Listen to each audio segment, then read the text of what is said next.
En 2023, les événements incontournables de la ville d'Aubergenville se sont une nouvelle fois déroulés, mais avec quelques modifications. Nous allons revenir sur le sujet avec Fabienne Paulin, adjoint à la mairie, chargée des fêtes et des cérémonies pour la ville. Entretien. Bonjour Fabienne. Bonjour Quentin. Les fêtes de la ville viennent de se terminer et la fête de la nature arrive dans quelques jours. Comment avez-vous réussi à vous adapter face à la conjoncture actuelle ? Alors bon, l'année a été un petit peu compliquée, enfin les 3 années ont été un petit peu compliquées vu la conjoncture entre le Covid, les fluides, voilà, les restrictions budgétaires. Donc c'est vrai que cette année on a fait quelques impasses sur différentes manifestations, notamment les décorations de Noël et la parade lumineuse. Mais ça s'annonce de meilleur augure pour l'année prochaine, donc il y aura la parade lumineuse l'année prochaine, il y aura aussi les décorations de Noël qui vont être mises en place, et donc tout va reprendre dans le cours, comme d'habitude, des événements sur Aubergenville. Donc le calendrier des événements que les Aubergenvillois ont l'habitude de voir ne va pas bouger, ne va pas changer. Non, et il ne va pas changer, on va reprendre à l'identique l'année prochaine, avec peut-être quelques petites adaptations, mais comme elles se font chaque année, sur les différents événements selon ce qu'on va proposer tous les ans aux Aubergenvillois.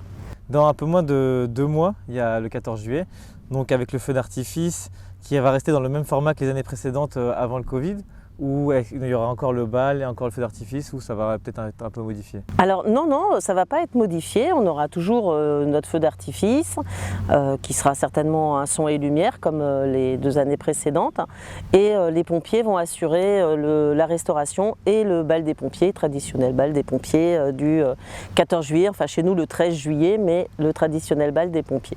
Et on se projette un peu jusqu'à la fin de l'année. Concernant la fête de l'hiver, qui sera un peu le dernier événement phare de l'année à Aubergenville, est-ce que lui aussi il va être amené à modifier, ou est-ce qu'il y aura des choses complémentaires? Alors dans sa globalité, ça reste à peu près sur le même format. On est encore sur des discussions à savoir sur la durée, est-ce qu'on fait un peu plus long, un peu moins long, voilà. Mais ça, ce sont simplement des ajustements qu'on peut faire tous les ans sur les événements, et qui cette année peut-être, il y aura peut-être quelques petites modifications, mais dans l'ensemble il y aura toujours des jeux pour les enfants, le stand de gourmandise, des animations, enfin voilà, et un spectacle en fin de journée. Ça ne changera pas.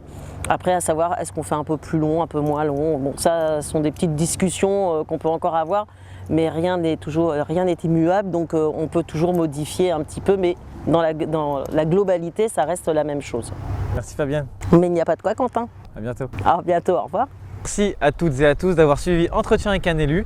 Pour regarder nos derniers reportages, allez sur notre chaîne YouTube Aubergenville et vous, ou sur nos réseaux sociaux Aubergenville et vous. Quant à moi, je vous dis à bientôt et on se voit très vite.